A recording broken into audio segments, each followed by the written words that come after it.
Hello, everyone. Good morning, good afternoon, and good evening, wherever you are in the world. And welcome to ZuBlu's webinar on Discover the Philippines.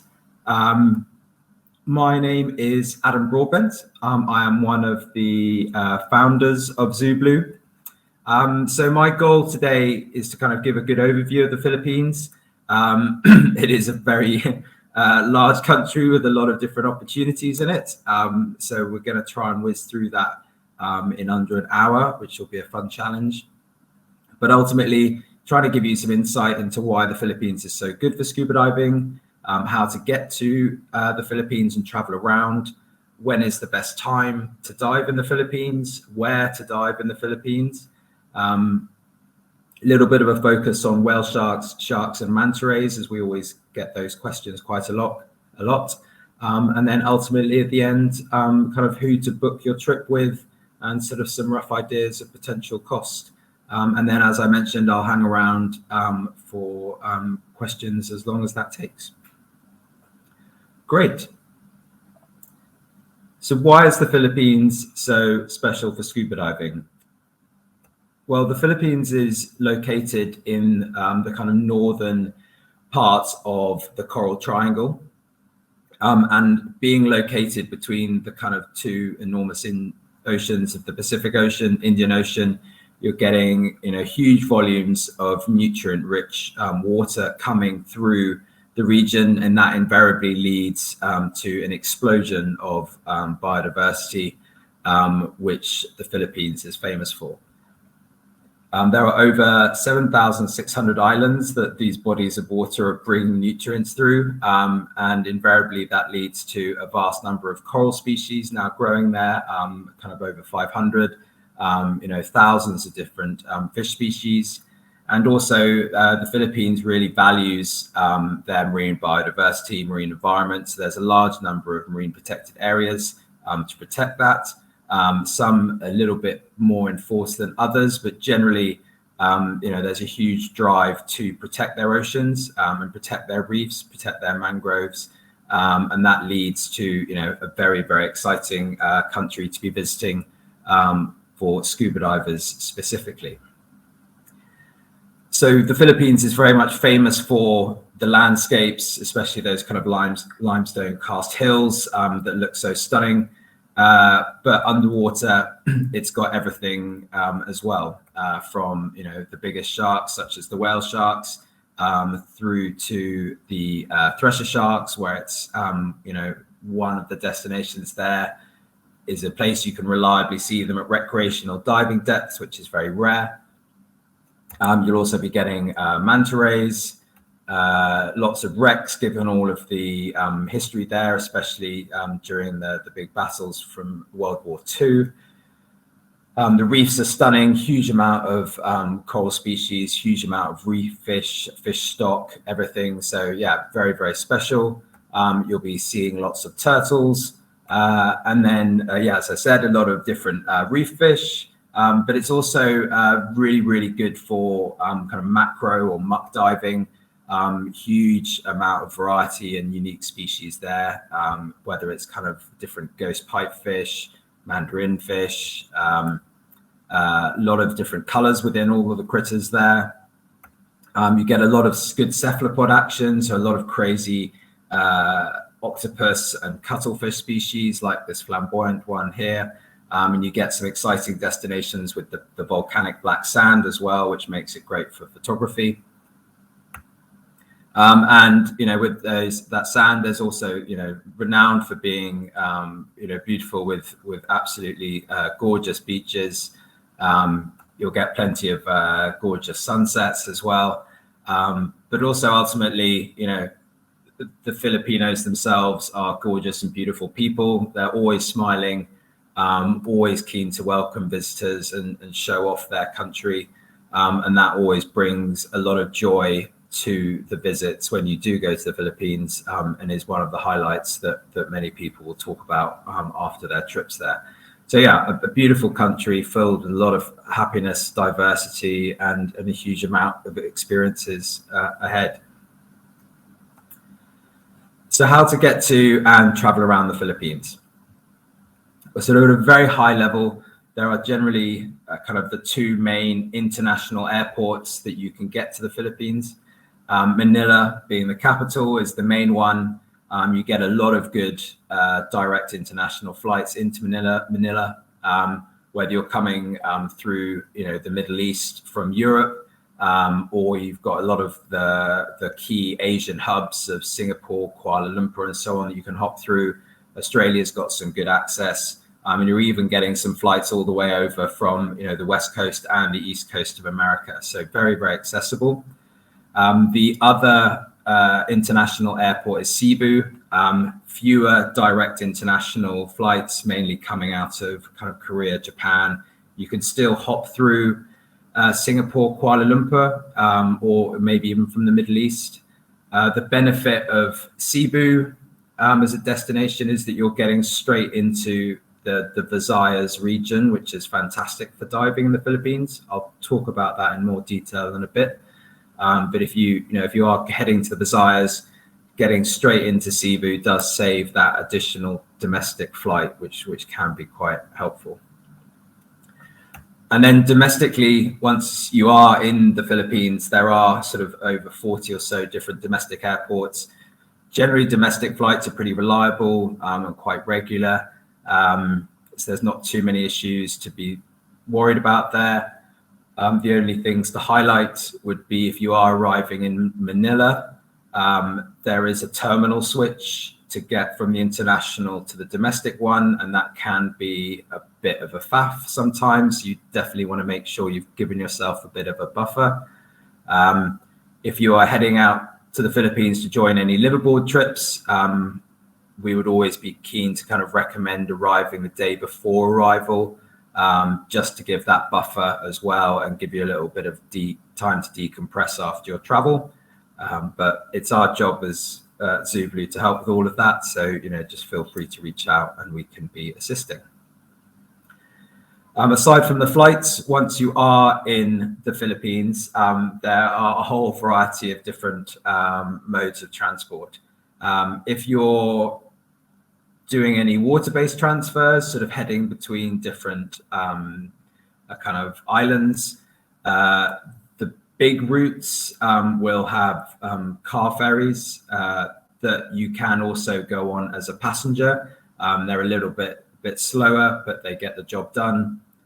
In the more popular routes, people or organizations or companies will have set up passenger ferries. These will be sort of a lot faster, kind of catamaran style boats that will whiz around very quickly. For the sort of shorter haul sea transfers, you might be on a banca ferry. So the bancas are the local Filipino style outrigger boats. They're really kind of eye-catching, beautiful. A lot of dive resorts will use them as their dive boats, but they are also used as short ferry boats as well. On land, there's a really, really good network of coaches and kind of coach lines. So it's very easy to hop between major cities and towns on the coach networks. Once you're in a town or city, there are a lot of these very colorful jeepneys, which you can hop on easily, incredibly colorful, a lot of character, which is always good fun.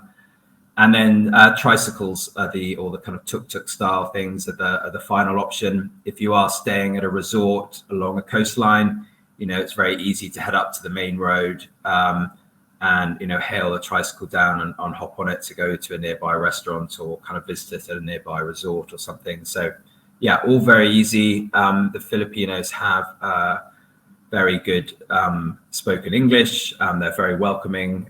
So they're always happy to help, if you are having any challenges. When it comes to the sort of administration side of things, if for the visas, if you're there for 30 days or less, you don't need a visa. But do check with your own government's website, as things may vary. The two important things are to note. You definitely want to make sure your passport has got more than 6 months left on it. I've seen that happen firsthand to a friend on Christmas Eve who arrived in Manila, got held overnight at Manila airport and sent back home on Christmas Day because he didn't have the full 6 months. So that's very, very strictly enforced, and you need the proof of onward travel as well. With regards to COVID now, things are very relaxed. There is no proof of COVID vaccine required when entering the Philippines, and you don't need any proof of any pre-departure kind of negative COVID test or anything. The only real administrative thing to be doing is there is an online health form that you can complete in the days before you arrive or upon arrival, but fairly simple. Great. So getting into the diving a little bit more, when is the best time to dive in the Philippines?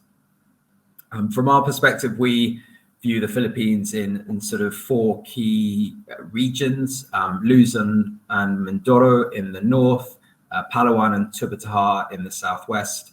There's the sort of Cebu and Visayas in the center, and then Mindanao down in the south. There are 2 predominant seasons. The dry season really generally runs from November to May. There is the opportunity for slight variation, just, with the likes of El Niños and things going on. But generally, November to May is the dry season. This is when there's really nice kind of warm daytime temperatures and slightly cooler evenings. It's when there's less rain, more sort of sunny skies, and kind of when dive conditions are seen to be ideal. The water temperatures are slightly cooler, which is good because a lot of the critters especially sort of seem to come up from the depths a bit more when the water's cooler.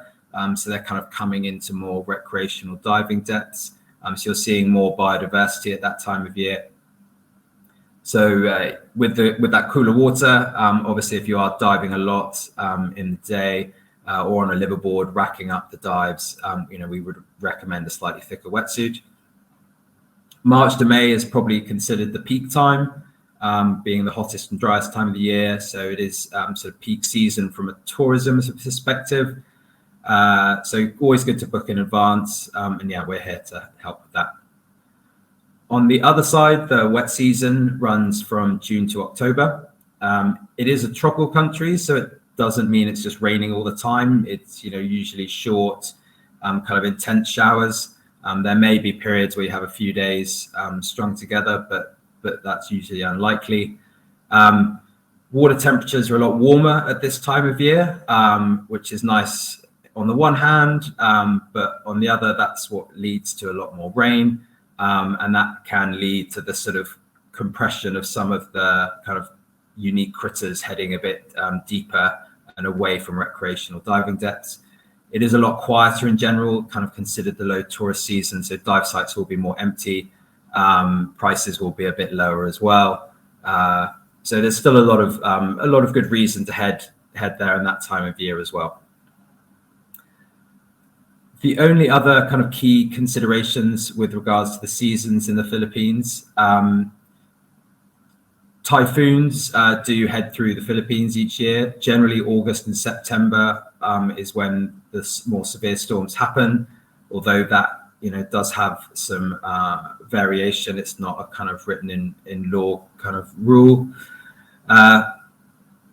In general, these typhoons kind of hit the east coast, usually sort of landing around the Visayas region, and then they'll curve north up through Luzon and then head up towards the likes of Taiwan, Hong Kong, Japan. This does mean that the sort of southern regions of the Visayas and also the sort of region of Palawan down in the southwest, they usually don't get impacted too much by any typhoons that do come through. But again, nothing's written in stone with these sorts of things. And then finally, the main other consideration with the seasons is Tubbataha Reef, which I've highlighted on this map. It's one of the top dive destinations in the Philippines, and you'll be hearing a lot about it over the rest of the webinar. But it's very isolated out in the middle of the Sulu Sea. And because of that, it's very sensitive to the sea conditions and boats being able to get out there safely. So the season for Tubbataha is very short, generally running from March till June. And I would be always keen to advise people to be looking at March, April, May more than June, just as, you know, the season can end a little bit sooner than everyone has planned, and conditions can get a bit rough in June as well.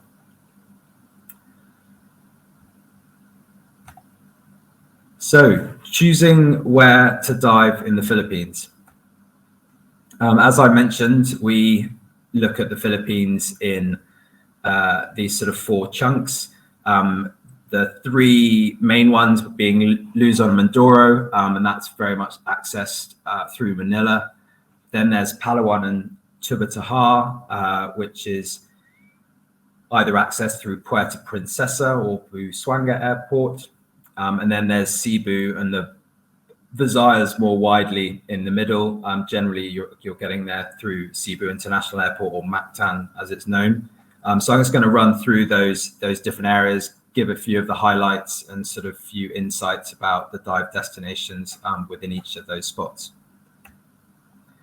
So starting in the north with Luzon and Mindoro, I think one of the more famous dive destinations up here in the north will be Anilao. It is a fantastic little peninsula that you can get to very easily from Manila. It's just a 2.5-hour transfer south. And once you get to the Anilao Peninsula, you're getting access to some really, really fun critter diving. I wouldn't really call it muck diving there, because I don't feel the reefs are kind of resembling the style of Lembe, which in Indonesia, which kind of spawned muck diving. It is just more very, very high quality macro diving, a lot of variety of marine life, a lot of unique critters that you can see down there. It is a year-round destination, but the cooler temperatures of between October and May in terms of the water adds to that marine life coming up from the depths a little bit. So we'd consider that to be the best time. Resorts are the best way to experience it. They're all scattered and wrapped around the peninsula. All the dive guides there are all incredible, incredibly knowledgeable. It's a bit of a haven for underwater photographers as well. Diving wise, it's very easy and relaxed there. So beginners and up, in our opinion, but not really so good for families and snorkelers. There aren't that many reefs to be snorkeling on. There's not that many other activities for people to be doing. So very much a little kind of diver's haven, especially for critter lovers and keen photographers. However, just a bit further south of Anilao is Puerto Galera. Puerto Galera is a similar route to get to in terms of Anilao, except after the 2-hour drive, there'll be about an hour-long transfer by boat over the strait there. The great thing about Puerto Galera is it's got a lot more diversity of marine life and dive environments. So a bit more of a complete package as a destination, in my opinion. There is still the really good muck and critters that you can see in Anilao, but the reefs are better. There's also some really nice wrecks, and there's just generally a bit more fish stock. So yeah, a really enjoyable place. Similar season to Anilao, being year round, but a bit kind of better October to May in our opinion. And there's a lot of beautiful resorts along there. We've got some great partners such as Atlantis, which have some really good dive packages and offers on, especially for families at the moment. Diving wise, very much beginners and up. There are some that are a bit more advanced, a bit more current, but a really, really easy place to visit. And I would say it is good for snorkelers and families around Puerto Galera. You've got some nice beaches. There are some nice reefs to snorkel on, some fun day trips to do. So that variety, makes it a really good destination that's very, very accessible from Manila Airport without needing to do further domestic flights as well. And the final destination to mention in the Luzon Mindoro area is Apo Reef. Apo Reef, if I sort of hop back to that map, is just out in the bottom corner of that orange encircled area. It's a more remote seamount, so it is only accessible by liveaboards. But with that remoteness comes a lot of excitement. There's some great wall diving, drift diving, great opportunity for a lot of pelagics, and even hammerheads potential between November to March. So it's only accessible by liveaboard because there's a bit of travel to get out there, and we'd say the diving is definitely advanced plus. It is available year round, but the liveaboards are only really heading there between October and May in our experience. And because it's liveaboard trips only, so just on boats that you stay on and then dive off, it isn't good for snorkelers and families, as there's just nothing for them to do, unfortunately. And in terms of getting there, you can either be accessing it with trips heading out of Manila, or sometimes liveaboards will be heading out of Coron further south. So there is a bit of a variety of ways to access Apo Reef. But a little bit of a less known destination in the Philippines, that sort of rivals the more famous Tubbatahas of the country. If we then head further south from Apo Reef, we're then heading into the region of Palawan and Tubbataha. I'm just going to mention Tubbataha and Coron specifically as destinations of interest. El Nido is very famous because of the different landscapes and beauty that it has there. Lots of lovely resorts to go stay at, but the diving really isn't too much to write home about. We do book a lot of combination trips where people stay a bit of time in kind of a good dive area and then go to another part of the Philippines to enjoy the natural beauty in a different way. So if that's of interest, we can definitely help with it. But from a diving perspective, you're not really going to be filling your logbook so much, but you'll be making a lot of memories above the water there as well, because it is beautiful. Coron, however, so in that sort of northern region, Coron is famous ultimately for the wrecks. That is where the vast amount of it's the Japanese fleet was sunk. So there's a huge variety of wrecks there. And I've just had a friend who's come back from there again and just is raving about how much fun it is exploring them. The guides around Coron are incredible. They know all of the sites inside out. So good at helping, doing a bit of penetration into some of the wrecks if that's of interest. They also know a lot about the different history of each of the ones. So they really help bring the whole experience to light when you're there. Very much a year-round destination again, but December to March would probably be our recommendation. It is a good region for beginners, but if you're wanting to get access to a lot more of the wrecks, then you are definitely wanting to be more advanced and above. Liveaboards do occasionally run itineraries through here, but I'd say staying at resorts is the best way to make the most of it. Just because you've got the dive guides there that are being there all the time, so they know it a lot more intimately and can give you guys a great experience because of that additional knowledge. So yeah, I'd always be suggesting resorts. It is a lovely area for families and snorkelers as well. The landscape's incredible with all of the limestone karst hills. So going off on kayak trips or visiting nearby lagoons for snorkeling, a lot of different flora and fauna to experience there. So yeah, really fun destination. There is the potential for dugongs, but they're on the northern side of the Coron region. So you'd be looking at slightly different resorts away from the wrecks. But if there's anyone looking for that, again, we're very happy to help with some guidance. And then further south, heading to Tubbataha, which we kind of include in that region. That's mainly because you can only get to Tubbataha, which is this, sort of remote seamount by liverboard, and you get there by starting in and out of Puerto Princesa. It's a kind of fairly small town, some good hotels to overnight on before a liverboard heading out to Tubbataha, and very much worth the trip. In terms of highlights there, you've got the whale sharks, manta rays, you get big pelagics coming through, lots of schooling reefs, great, beautiful reefs as well. So the diving is very much advanced just because of the exposure and the additional currents that you get out there. But one of the kind of more exciting liverboard itineraries, especially in Asia. It's almost like a little mini Galapagos in a way. As mentioned a number of times, the season there is very short due to its sensitivity to sea conditions. So March to June being the time trips run.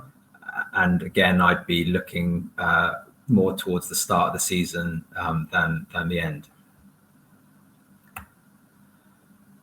So heading sort of east a bit, or northeast, we'll head up towards Cebu and the Visayas, which is my favorite area within the Philippines. It is probably the most established from a diving and tourism perspective. There's a lot of opportunity to be had here, and variety of destination as well. For the most part, you'll be flying into Cebu, or kind of Mactan Airport as it's known, and then we can arrange the various transfer routes to get to the destinations such as Malapascua, Moalboal, and so on. The other very special spot of Dauin, you can get a short internal domestic flight from Cebu to Dumaguete, and then a car transfer down, or a flight directly from Manila domestically as well. But yeah, very special area. So the other interesting thing I've found in this region is that all of the destinations, although famous by name themselves potentially, such as Moalboal, Panglao, Dauin, Malapascua, what they all kind of have in common a little bit is they've all got a island of their own just off the coast, which adds to the diving experience there. So Moalboal has Pescador Island just off the coast. Panglao has Balakazag with its beautiful reefs. Dauin also has Apo Island with its beautiful reefs, which makes for a great day trip. And then Malapascua has a variety of them. It's got a couple of underwater seamounts nearby where you get the tiger sharks and thresher sharks. And then also this rocky outcrop called Gato Island, which has got some really cool underwater structures, a fun swim through underneath the island where there's a family of white-tip sharks. So all of these destinations have these nearby islands, which you really want to be making sure you do as part of a day trip from a diving perspective when you're there. Just seen a notification of a chat, so I'll just... So I've got a chat question around if you're looking for choice between liverboard on Tubbataha or Raja. So this would be Raja Ampat in Indonesia. Tubbataha is actually really would be more of an exhilarating liverboard from a diving perspective, and you're going to get more of the big stuff. You are going to get the whale sharks, manta rays, some big reef sharks, maybe even some more pelagic sharks there, a lot more big kind of like tunas and schooling fish, silvery fish, I guess, if we bracketed them in that way. Raja is obviously an incredible destination to visit in Indonesia. You've got a huge amount of biodiversity there, a lot more coral species, a lot more fish stock. You will get the manta rays, but you're not really going to get the whale sharks. You're not really going to get any large shark species. You will get kind of wobbegongs, maybe more some epaulet sharks. So it's a little bit, they're very different. Also, Tubbataha being kind of remote seamount, you're not getting much sort of landscape to be enjoying, whereas Raja has got all of that beauty also with its sort of limestone cast hills that you're exploring around. So I'd sort of be heading to Raja for the biodiversity, the huge amount of fish stock, the huge amount of colour, and the beauty of the landscape. And I'd be heading to Tubbataha for some exhilarating diving with, some really big marine life, would be my thoughts on that. Great. So back to the Visayas. Malapascua is one of my favorite destinations in the Philippines. Year round again, but arguably best December to April. And ultimately it's become kind of very, very famous because of the thresher sharks that you see there. The thresher sharks you can see are at recreational diving depth. So that's pretty rare in the world. So it makes it very unique. You can see them here. They used to be seen on an underwater seamount called Monad Shoal. But what's happened now, some tiger sharks have turned up, which isn't a bad thing. They're now on Monad Shoal, and the threshers have moved to a nearby seamount called Kinard Shoal. So it's still possible to see, but now you might have an extra shark species to contend with, which is no bad thing.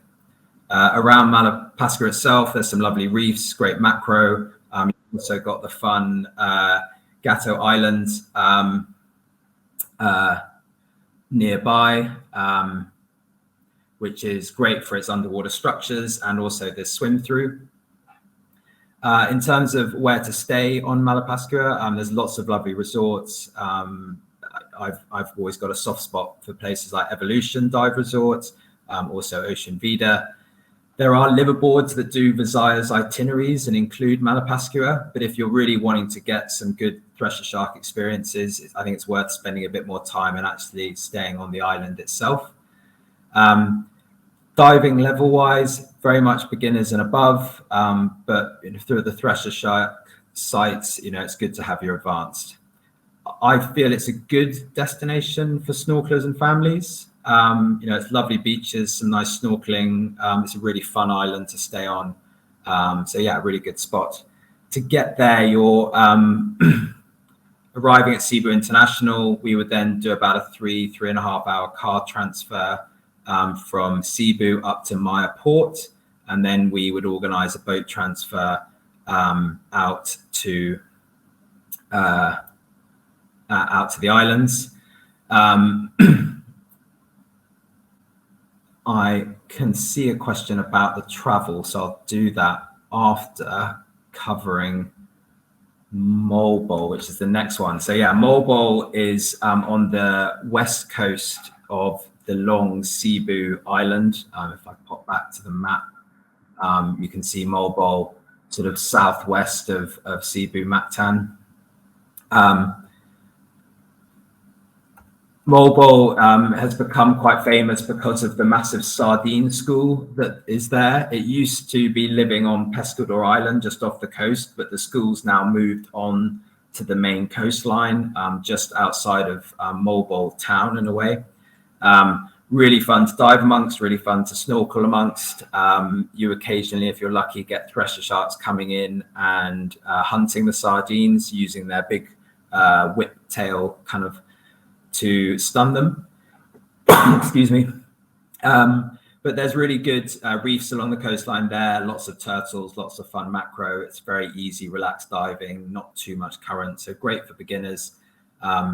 Lots of fun resorts scattered along that coastline. And it's quite easy to access the different resorts and restaurants that are there as well. So just a very easy-going destination. One concern we have seen is due to the recent typhoon, there was a bit of damage caused to the top reef in Pescador, but that will recover quickly because it is a very diverse area. In terms of getting there, it's a kind of 2.5 hour car transfer back and forth from Cebu. I saw a question around traveling between Moalboal and Malapascua. The route I had done is we actually drove from Moalboal up the west side of Cebu Island, and then cut in at the top to get to Maya Port and then take the boat out to Malapascua. That's quite a long trip.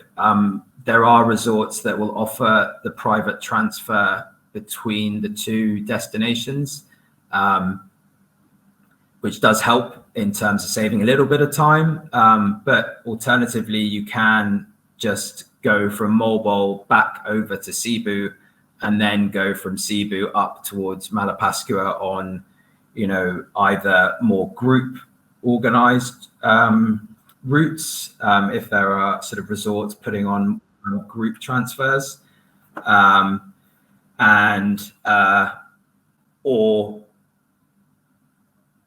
using public buses and things as well to keep the cost down. Hopefully that helps, Catherine. But I do think the private taxi makes life quite easy and does add a bit of extra cost, but not too much in the big scheme of things. Hopefully you haven't been overcharged too much.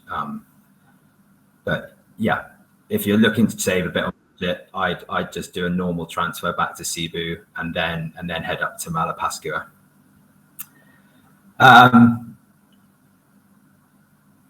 Yes. Yeah, that sounds about right. The public buses, sorry, because in the chat, Catherine mentioning the difference between it being about a 3.5 hour taxi versus an 8 hour public bus.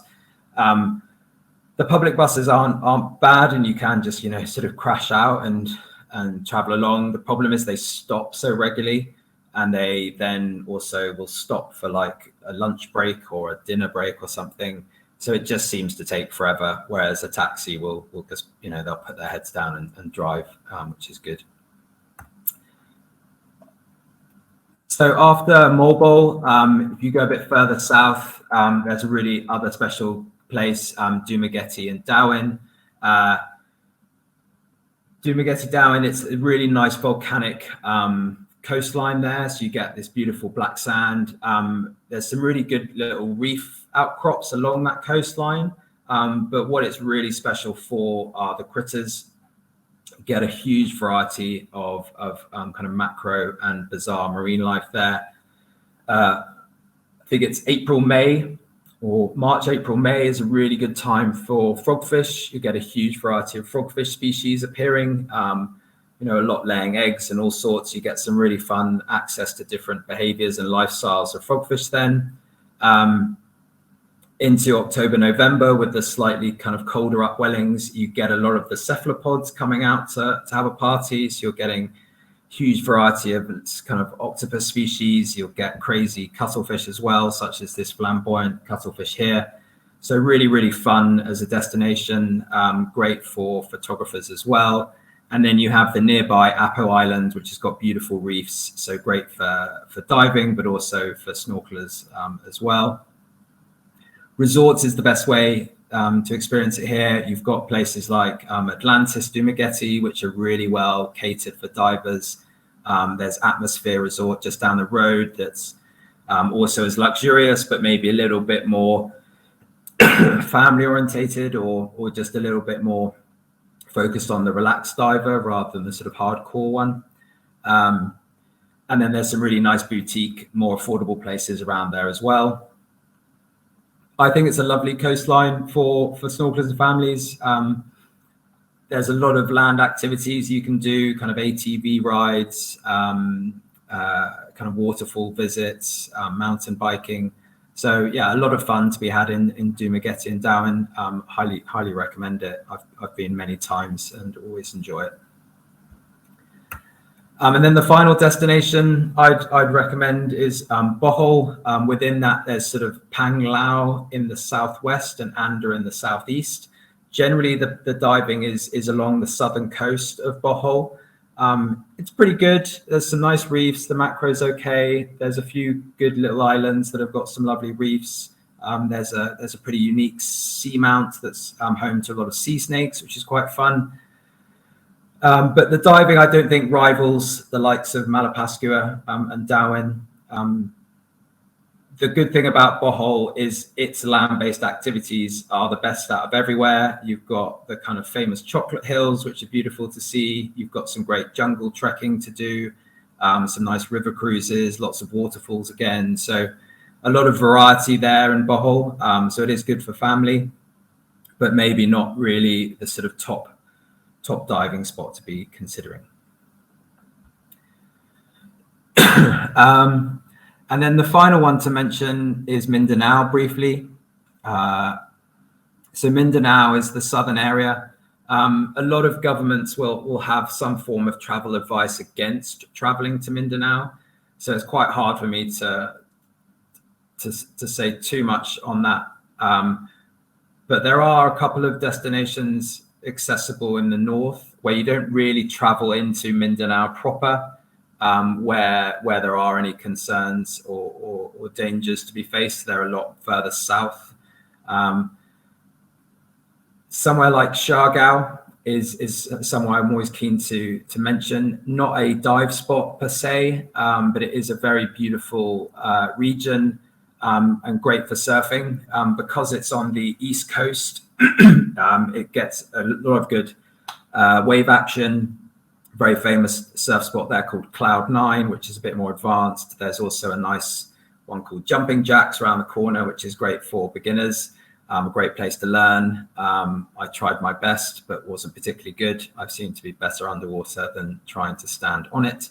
But it is a really nice, beautiful destination. Lots of beautiful beaches. There's lots of lagoons to go explore, such as Scuba Lagoon in the photo here. Yeah, just a really nice place. You know, if you are with a family or with a partner that doesn't dive, you know, you can combine a dive destination area with Siargao, and I think that's very nice and complementary. The other one to mention is the island of Camiguin. So Camiguin is considered part of Mindanao, but actually you can access it from Bohol by taking a ferry from the south side of Bohol. It's, I believe, got the most number of volcanoes per square kilometer of any island in the world. So it's really fun for hiking and exploring, lots of flora and fauna to kind of enjoy. And I was surprised by the quality of the diving around the island as well. Some really good macro, some very rare critters. I saw a lot of wonderpuss there, which was quite a surprise. And then there's some really interesting structural dive sites too. After the volcano, one of the volcanoes there blew out its side, you know, a huge amount of debris and rocks fell into the sea. So there's some really unique structural dive sites there with a lot of underwater volcanic rock. A lot of soft coral started growing, which is really pretty. But it is a bit out of the way. It is more for the adventurous traveler. There's not too much infrastructure there yet. But if you are on a Philippines adventure for a few weeks or months, very much worth looking at. Great. So diving into kind of a few questions that we get asked regularly. The first one being where to see whale sharks in the Philippines.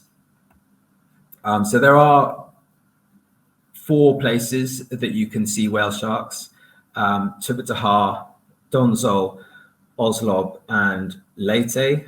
I'm going to run through each of them and kind of explain really why there's only one place to see whale sharks in the Philippines, and that's Tubbataha, in my opinion. So Tubbataha is not only a fantastic dive destination, but you do get the whale sharks there. It is only March to June from the season that I've mentioned, and you can only get there by liverboard in and out of Puerto Princesa. But this really is the best place where you're going to get more natural, authentic experiences in terms of seeing whale sharks. Donzol in the north, up in Luzon, you get whale sharks along the coastline there, generally feeding on plankton. You go out on the bankers and kind of cruise around trying to spot the shadows. You get a lot of runoff from the mainland there, so the visibility is pretty low. When I was there, you know, we were dealing with a pea soup, and it was you could see the whale shark from the surface, but underwater it was shy on and near on impossible. It's just a very hard destination to reach. It's not on or near really any other dive destinations. It's not somewhere that you're going to really be doing on your circuit, even if you are traveling around for a little while. So even though there is the potential to see them there, it's just unlikely that you're ever going to be wanting to add that into your trip in an easily smooth logistical fashion. Similar to that is Leyte, more in the east. On the east side of Sogod Bay there, you do get whale sharks from November to June-ish.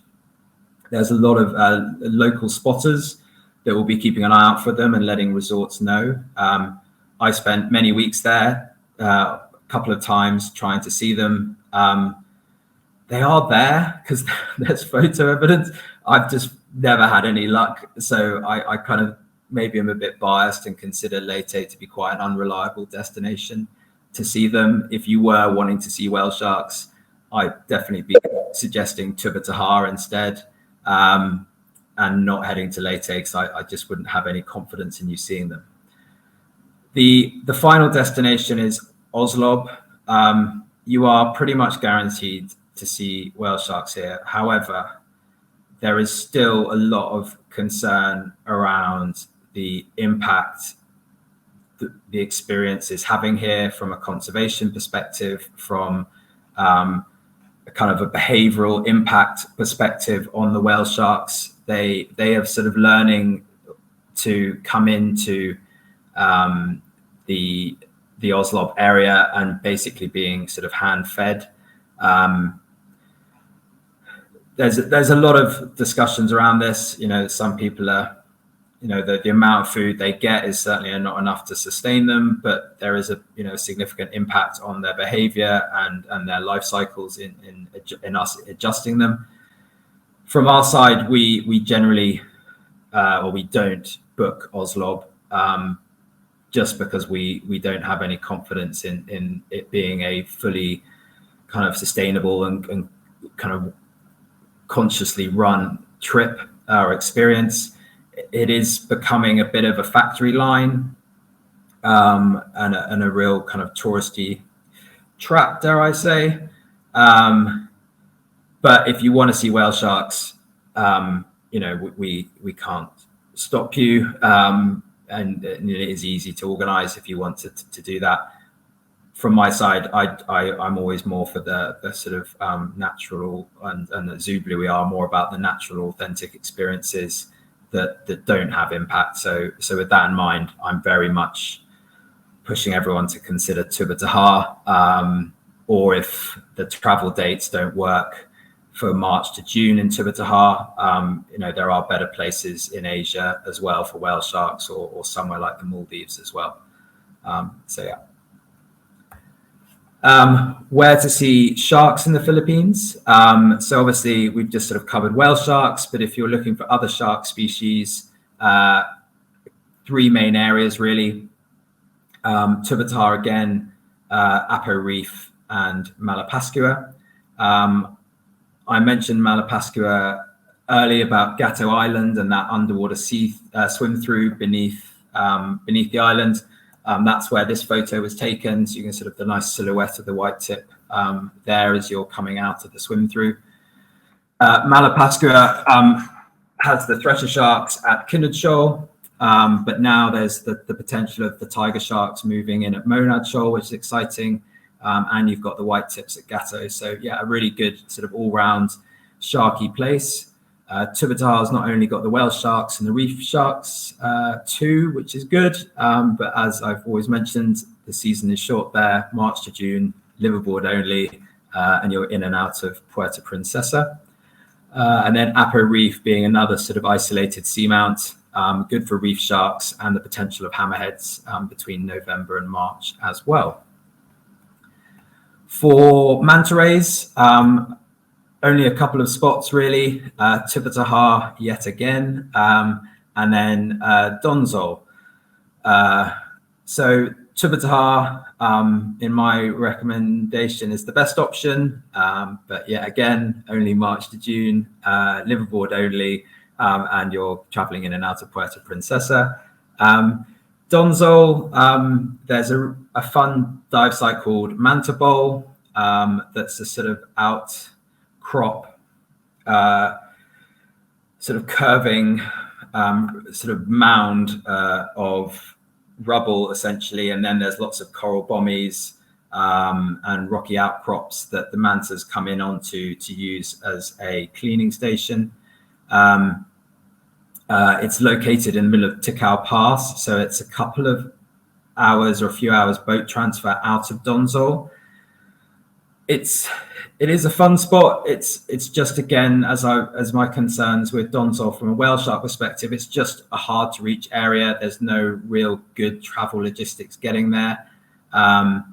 So it's hard for me to really recommend if you are keen on manta rays specifically, and again, Tubbataha dates don't work, then I would probably be more suggesting places like Nusa Penida in Bali, where you get manta rays year round there, or Komodo as well, which is great, or the Maldives. So yeah, it's there for the more adventurous traveler, but it's not going to be part of your general kind of dive routes, in my opinion. Great. So I can see there's a couple of questions, the likes of Gabriella as well. So yeah, I'll cover those at the end, Gabriella, I think. Just in terms of the kind of last bits, in terms of who to book your trip with in the Philippines, and what does it cost roughly, or an idea. Basically, from ZuBlu side, it all starts with you, really. I've left Indonesia in there when it should be the word Philippines, but hopefully you can realize we know the Philippines pretty well, given the webinar so far.